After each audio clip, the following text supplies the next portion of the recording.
I'm producer Linus, as many people knows, based in Asylum Records, and I love if you call me Linus the Genius. It makes me feel good. At first I never discover that I'm genius, but as I start this work of production, making different music to different artists, then one day someone called me genius in one of his songs, and so I kept this word and I started meditating about this word. Then time came, I realized what he told me exactly who I am. So I just started calling myself genius too. Actually since 2000, it started like 2002 when I was in church. Like I started as a singer. So in the process of going to perform, I go with sick beats and like people feel it. And they ask me, where did you make your beat? Who's your producer? I'll give you my very number, but I don't tell you I'm the producer.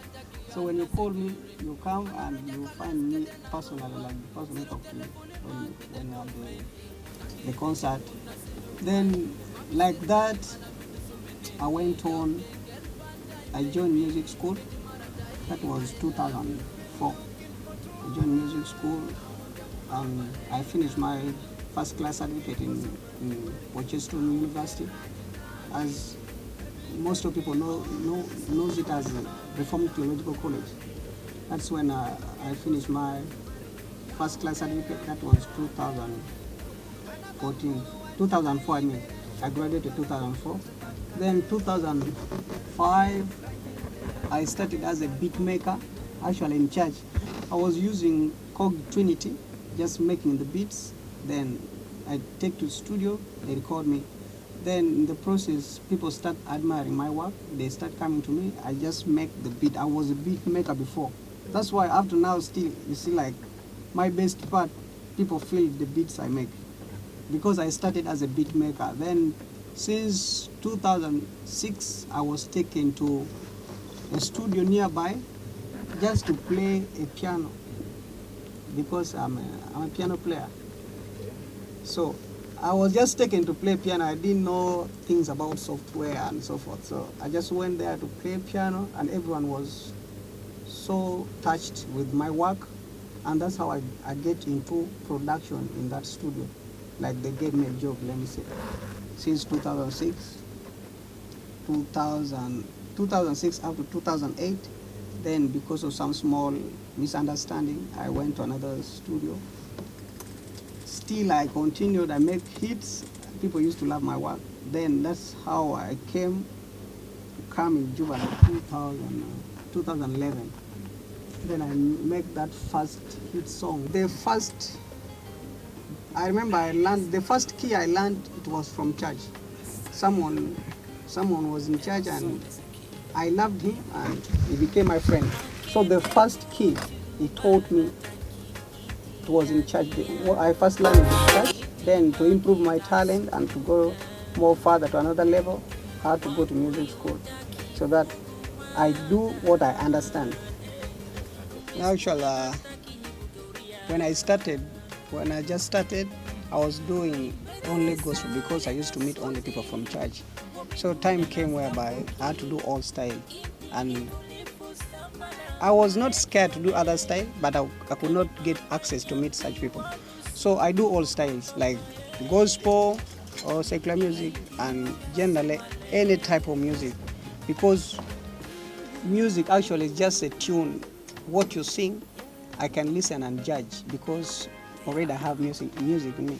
So I can listen and judge like either you're a rapper or you're a vocalist or you're singing Afrobeat or you're singing pop, something like that. So I can do any style of music. Or I can do hip hop, I can do reggae, I can do reggae dancehall, I can do raga, I can do techno, I can do electronic pop, I can do rock and roll, I can do slow pop, I can do zouk, I can do traditional of different tribes. To create a nice beat, it depends on the tune of the artist singing. So actually you can be motivated through someone's tune. Like if artist sings for you a nice tune, definitely you have a nice beat, because that what brings the motivation and all the idea of how the beat can be structured. So it's through someone's tune. Sometimes the difficult part of it, where I find like someone from his chorus, like it is disorganized, it's not the right count of music, and others totally you can fail to get even what tune to play. Like maybe he's inspired by his friend singing and also thinks he can sing. Then reaching the studio when things are different. Like you can listen to your friend's song and you think you can also sing when you don't have talent of singing. So this is the problem we get like in the studio, or some other people comes in like someone is managing artist, then artist, when artist is getting money, then he also decide he want to sing. When he doesn't have the talent of singing, but because the person is managing is getting money, so he feels he want to get the same money, but the talent of singing is not there. Yeah, something like that. What I can tell, I can give you an example. Me personally, I cannot forget this. One day I was just out of choir because I had no voice at all. So sometimes you can't believe, like if you listen to the songs I can sing now, like you cannot believe that I had no voice. But I remember I was just like 2 times, so it used to disturb me. And I went down and start learning. You know, some other people, they lack foundation, but there is talent. Then other people, they lack all. Totally, there is no talent. However much they try, they just have the potential for music. Just they love music, but they don't have talent to sing. So people, they need to discover themselves. Either you're a singer, or you're a musician, or you're supposed to be a fan of artists, or something else. You know, other people, they confuse these things. You can be a musician as in you play only instrument, but you cannot sing. It is also there. Then you can play instrument, you sing, you can do production, like that is God-given talent. And you find other people, when they can only sing, they cannot play any instrument. Even if they practice, they cannot play it. Then you find another people, like they can only sing one voice. If you tell him sing for me another voice like tenor, alto, they cannot sing it. So something like that. Sometimes, you know, God gives different talent. Sometimes you can wake up a day whereby you have like 1,000 tunes, and when you reach studio, somehow connected, your spirit is connected to that artist. You know, like he sample you a song and you just feel like it's connected of what you've been thinking maybe the whole night. But this thing like making a hit song, it's not only the producer, but it's the contribution between me and artist. If we can cooperate, like you have a nice song and I make a nice beat, and you can accept the correction, because you know there is no perfect artist, and that's why they go to producers. Produce, of course, yes, but you know, like these artists, when they come together, sometimes again they quarrel. Let me say they have beef between themselves. They don't like each other, as in you're doing a good song, someone can maybe either take it and go and record like in another studio. So like this bring chaos between them. That is the only disadvantage of it. But it's very important for them to be together for the progress of the music. Artists, they're not supposed to have beef. But at the same time, without beef, the music industry cannot grow. Because in the process of having beef among themselves, it's going to be higher competition whereby everyone will be working hard to win the other person. You understand? Yeah. What I can say about mixing, you know, when you're recording a song, maybe you're in rush, whereby you're just taking the vocals, sometime maybe it's not the right one, and like sometimes you can not even discover the mistakes like someone is doing. But now the time for mixing is whereby you need to sit down, listen the whole song, you listen the mistakes, you cut them off, actually like polishing the song. Like mixing is to cut all the wrong things and what were the bad unnecessary words like artists say. Sometimes they laugh, sometimes they are just excited. They do a lot of things. But now you're putting things right. It's called ad-libs or something like that. Yeah. Okay. The first thing I enjoy in my life is making the beat. Then I love also taking vocals. Why? Because I learned a lot. Like me also as artist, I'm also artist. So I learned a lot by teaching you something, directing you to do something, right? I'm also learning. So it's like I'm giving you and I'm getting something back. So then mastering and mixing, why I love it, I love discovering new things. And every mistake, exactly the way you studied art, every mistake is a design, even in music. Sometimes I can say, ha ha ha, but at the end of the day, it's going to be a nice introduction. So I love it because it opens my brain and make me think and imagine more. Yeah. Compared to the way we started, the way I started, let me say, 2011 to now, this is 2015. Actually, there is a big difference. And if you look at this country compared to other country, the music industry is running faster than any other country. Because like these days I record young talent, I see a lot of talent underground whereby a lot of people that were not yet discovered.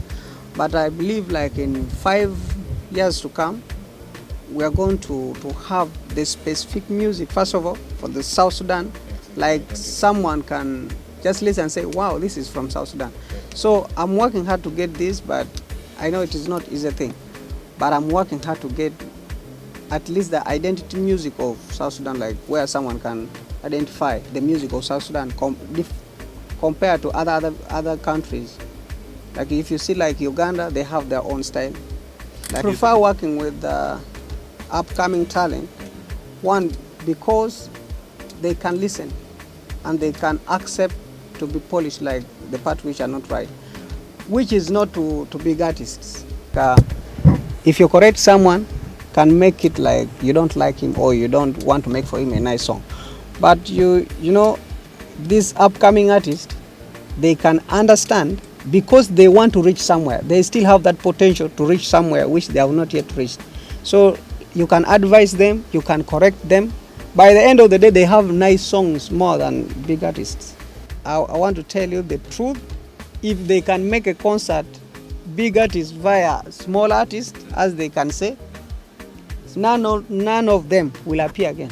So let me first say to the upcoming producers, I can say don't look at money to be the most important thing to you, as in, because your work can introduce you to make big money than for you to start looking for big money. Because like if you start proudly, you want big money before people recognize your work, then you're going to lose it. Another thing I can say to young talent, like just be strong, you can do it, and don't be confused by anyone.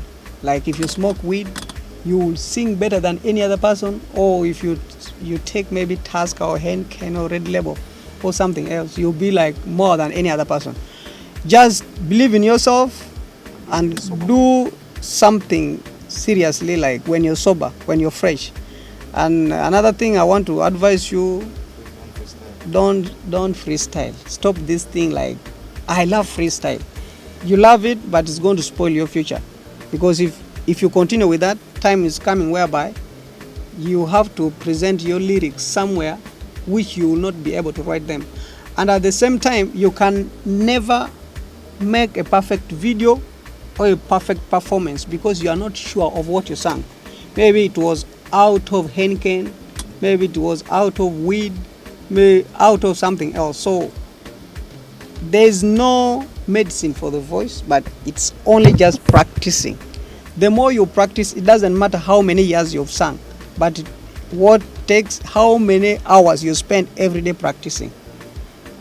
Let me give an example. Like most of people admire Michael Jackson. Michael Jackson, if you read, he used to practice one vocal 8 hours a day, whereby most of the time you spend talking a lot of shit, whereby it doesn't help you.